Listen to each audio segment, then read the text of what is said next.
Well, it's like a double. It's kind of a double-edged sword. Like it with everything in life, you have your good side of one thing, and then you have your bad side of it. So the good side of it is, I had, besides the street aspect of my father, I have a smart person that I can talk to about different life situations and problems and adversities that I'm going through in my life, and he's always gonna give me an unbiased opinion. He's gonna keep it all the way straightforward with me. He's not gonna sugarcoat anything.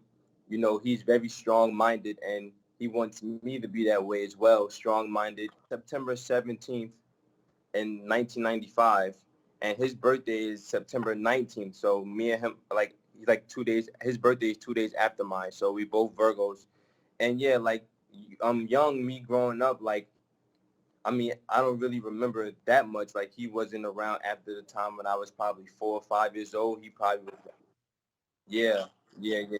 Yeah, like he was, away for so long, and then like it's really been the premise of our relationship has been predominantly when he's been incarcerated behind bars, like like the talks and the letters. It's a lot of letters. Me being in elementary school and transitioning into high school, it was a lot of letters. Him just trying to keep me focused, and him trying to tell me and guide me and help navigate me, keep me away from, you know, he says the loudest one in the room is the weakest one in the room. So he doesn't want me to like, live off everything that he's alleged or proclaimed to have done or have been or whatever like that. He wants me to like make my own mark and try to do my own thing and don't capitalize with everything that he's been um for.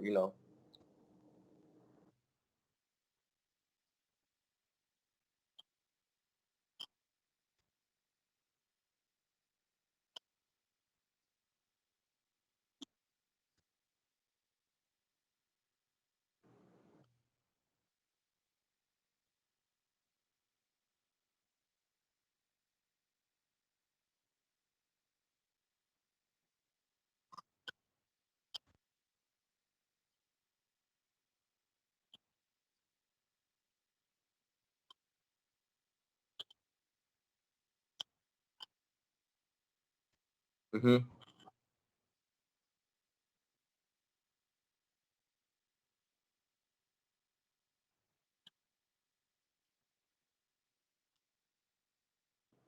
The younger me, it was really hard for me, like hearing those stories and hearing those like folk tales. Yeah, cause like, what does a 16-year-old? I was a baseball player in high school. Like, I was on honors and like, and then I started like, no, I never went to school in Queens. My mother never wanted me going to school in Queens. I went to a private school in the city my whole entire life. So like, okay, me being mind you, let me paint the scenario in the picture. My house is not too far from the projects or whatever like that.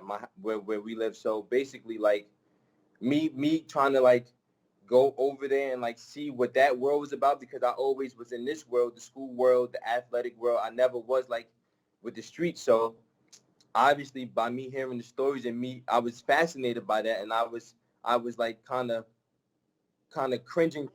I was drawn to it, and I also exactly. So like it's like he's like the hood superhero. So like I'm just so as I started like drifting drifting over into that, and then like the peer pressure, like everybody would be telling me like, yo, your father would do this and you got to do it like this because your father is. And then like for a kid that's kind of hard, because in my mind they're making me think like, yo, is what I'm doing wrong? Like, is me going to school and like, am I like that? It's crazy for a kid to go through. It's hard for a kid to go through that. But as me and him started talking more, I realized that what I was doing was right, and this wasn't the way for me to go. Going into the streets, yeah, yeah, because I actually had got tripped up with a lot of some street stuff, and yeah, it was a lot of misunderstandings going on. So like I needed like him to be like, yo, like this is not it. You don't want to go down this path. You see where I'm at. You see where your cousin is at. You see where a lot of other men in our family are at. So don't go down this lane. You have to stay here. So like I yeah. Like I'm trying to do TV. I'm gonna go back to school for film. I want to do like directing. I want to really like the good part that people know. The later version of my dad, the late '90s and 2000 2001. Yeah, when he's doing music and he's producing and directing movies and stuff. Like I want to take that part from him and try to like continue on that legacy of as far as never, never talks about that with me ever. He doesn't like glorifying that stuff, especially not to his kid. My dad didn't have the funds to have proper representation. Okay, well, I mean, I can give you like little, yeah. Okay, so the feds basically they had him for the drugs, they had him for the murders, they had him for everything, and but once they had him incarcerated, they had him held captive or whatever like that. They went after Murder Inc., the Murder Inc. guys, Irv and Chris, because they knew that they had ties.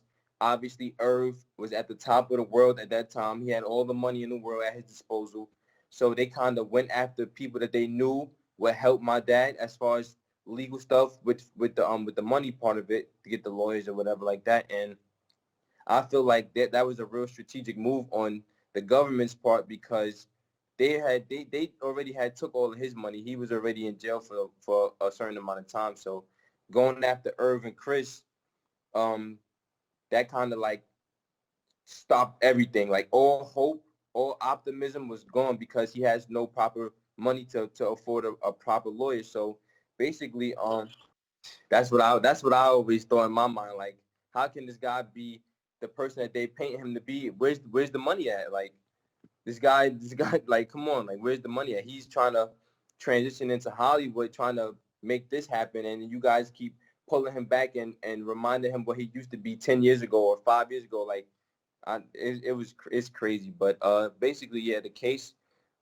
Like, I never went to any of the trial dates. Like, all my family was there. My mother was there. My aunts, all my yeah. I was going to school. Like my mother didn't. I was in elementary school at that time, maybe in fifth or sixth grade. Like yeah, yeah. So pretty much what I know about the case is that definitely their star witness was the actual hitman that was alleged to be hired, and he testified against my dad, and that was like yeah, that was pretty much all they needed. If somebody's gonna say, yeah, he told me to do this, he paid me to do it. He was like basically a hitman. He was a murderer, basically. Like, that's what. Yeah, his rap sheet is really extensive. Yeah, his rap sheet is really extensive and long. Yes. Um, if I don't quote me on this, but if I'm not mistaken, if I'm not, don't quote me. But I want to say that I don't even think he got any jail time. Yeah, like once his his his his cooperation in the case was that instrumental because he's a small in the grand scheme of things, he's a small fish. Obviously, they want Supreme. They want him. They want the top dog. They want the big person. So that guy who's a hitman or whatever, he's nobody. They want the big fish. So he didn't get nothing really. He didn't get anything. Well, I feel like uh, the economy in New York is completely different from how it was when my dad was home and when Prince was home and stuff like that. Like it's the every they cracking down on everything. They're cracking down on the drugs. The drugs is almost non-existent. It's a lot more diverse.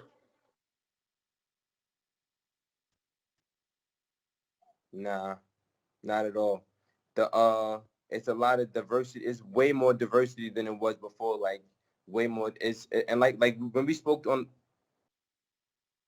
definitely, definitely. I feel like the old people, the older people that was living in New York before, they come down here because it's an easier life. They don't have to deal with the weather. The weather is the biggest thing.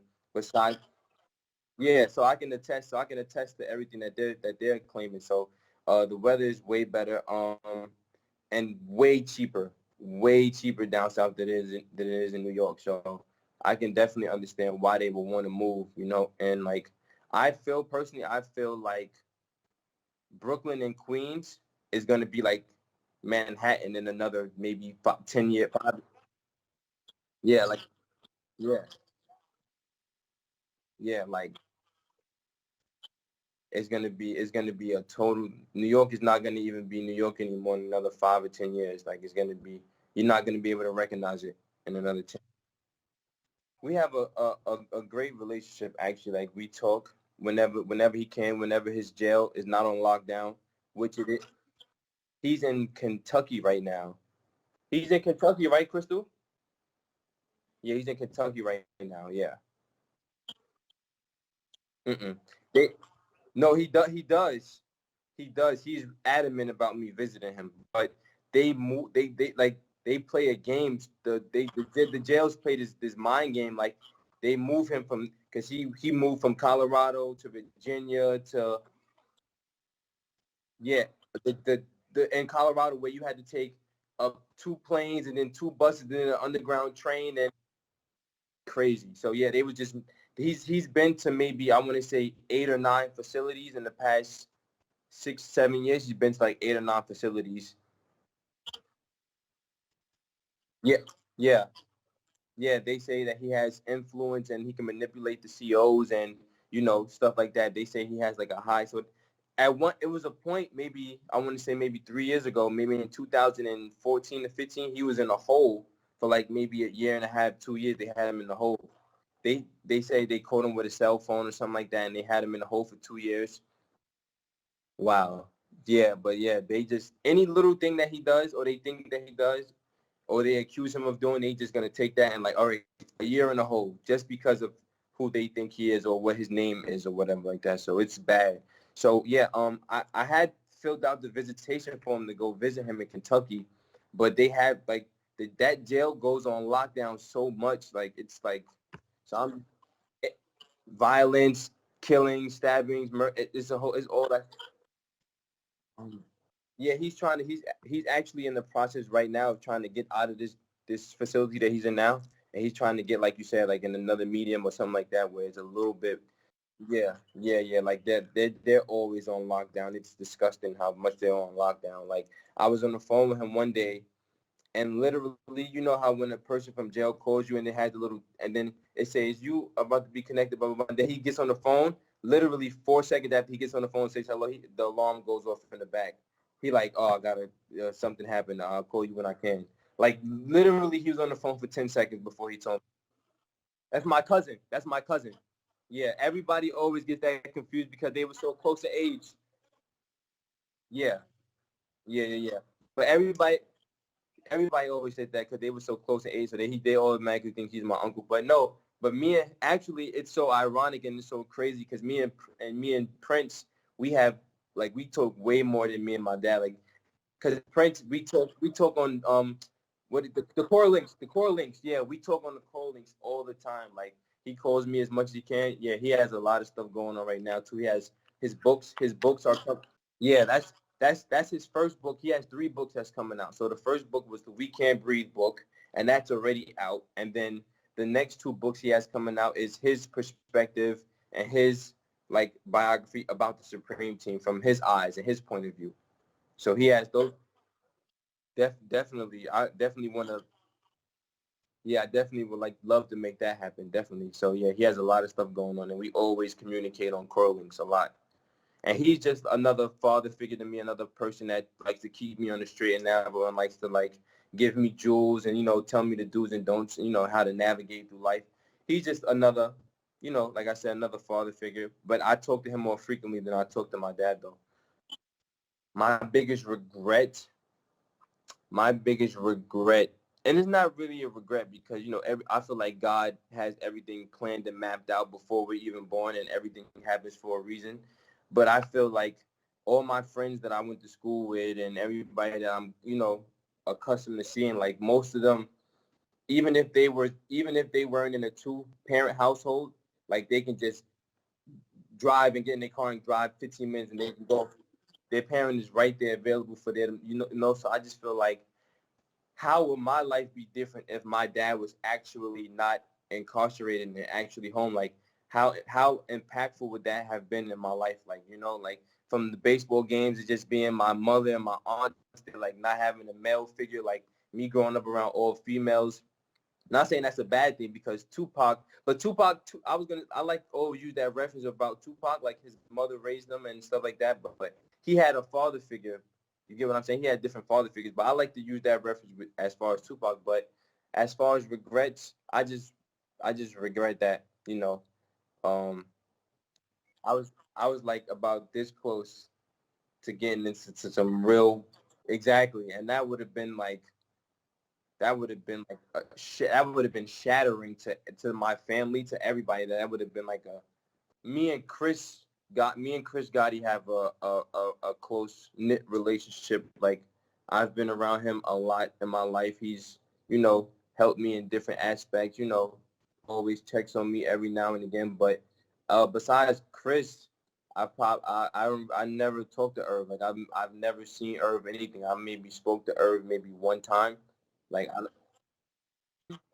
but they're the friendship that he speaks about, to my knowledge, is legit. Is a legit friendship. Like, he yeah, that's another thing that my dad always tells me. Like, no man owes you anything, no matter what. So I don't look for that or anything like that. But like I said, um, I've only spoke to her maybe one time in my entire life, and I've never seen him. I mean, something. I mean, I'm not asking for a handout. Giving me a job wouldn't hurt him in any way by giving me a job, But exactly. And as far as Ja, I've been to Ja house a few times. Me and their sons are cool. Like, I'm cool with Ja's oldest son. I have like a decent relationship with one of the Herb's sons too, the oldest one. Like, we're cool, but yeah, like, as far as the dads are concerned, it's not really, pretty much is nothing there really. Is non-existent. Besides Chris. Chris is the guy that I'm, closest to, and I talk to the most. Yeah, yeah. He's touring the world and the country and different countries and trying to promote the adventures thing and make that into something astronomical.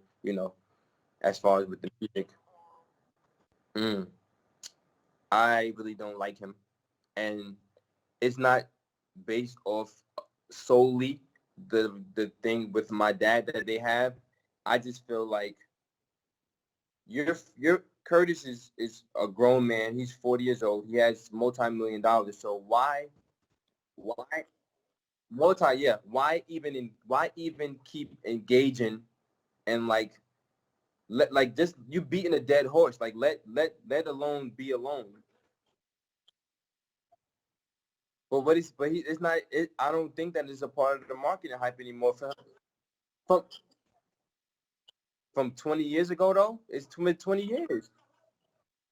I feel like he wanted to be like my dad's.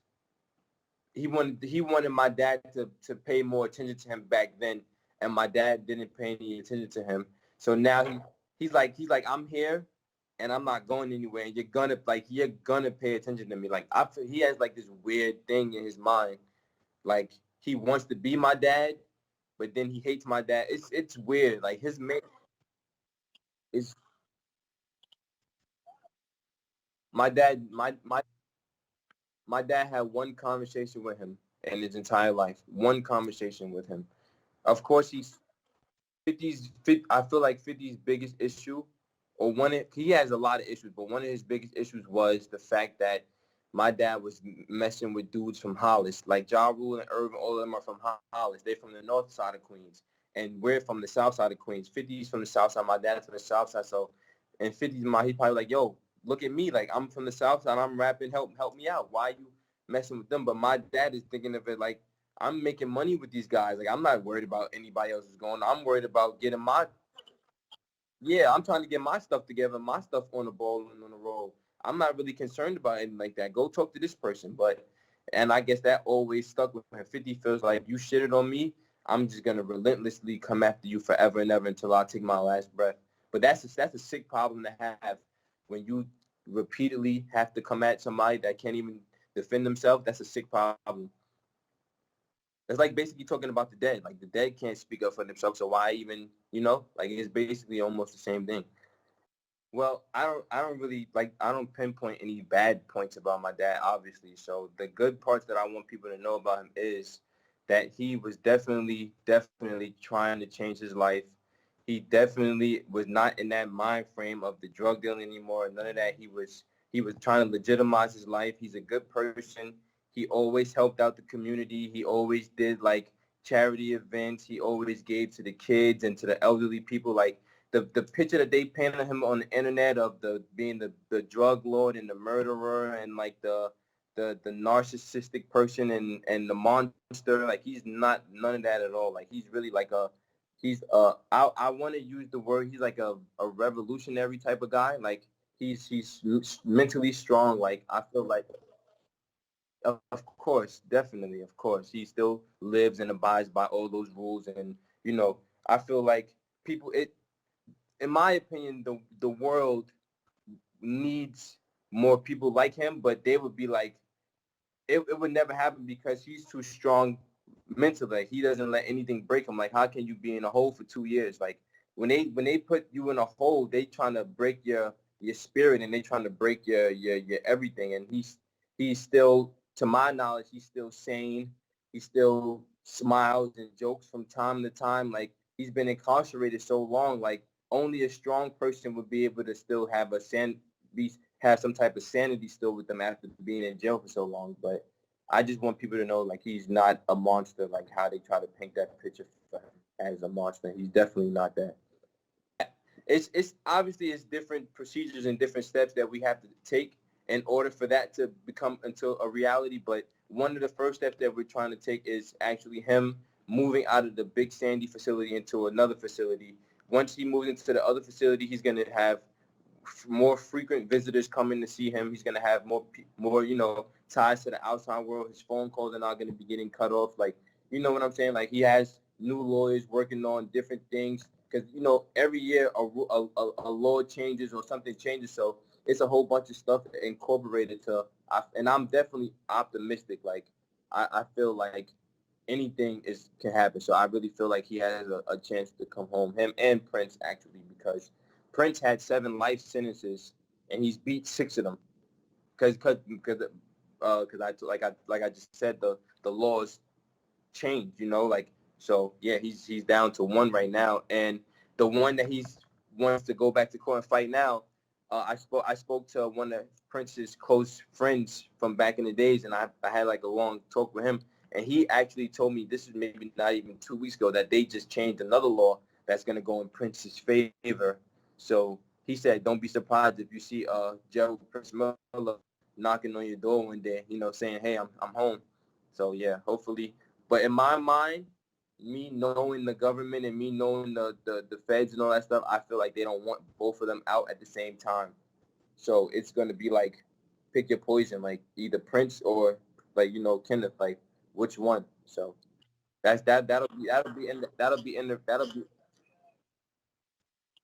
yeah. So my Instagram is supreme_McGriff. And let me just give you a little quick funny story about that. In my mind, I was thinking how many people in the world that's gonna be like, oh, I'm Preem's son or whatever like that. So I'm like, yo, if I take this name first, like nobody's gonna be able to have this name to like perpetrate a fraud. So let me just grab this name up and I'm gonna have it as my own until further notice. And that was the greatest thing I could have done on social media because plenty of people would have tried to take that name. Yeah. So it's Supreme_McGriff is mine. And then it's another Instagram page that my dad's assistant is running, and that's Justice for the number 4 Preem, Justice for Preem. And then yeah, that's pretty much it. And basically that whole Instagram page is just basically getting people to sign the petition. Um, that page is based on him, based about things that he wants to be on. Whether he feels like it help him and stuff like that. So, and all the upcoming things that we're trying to do for him. Everything is on that page right there. Justice for Preem.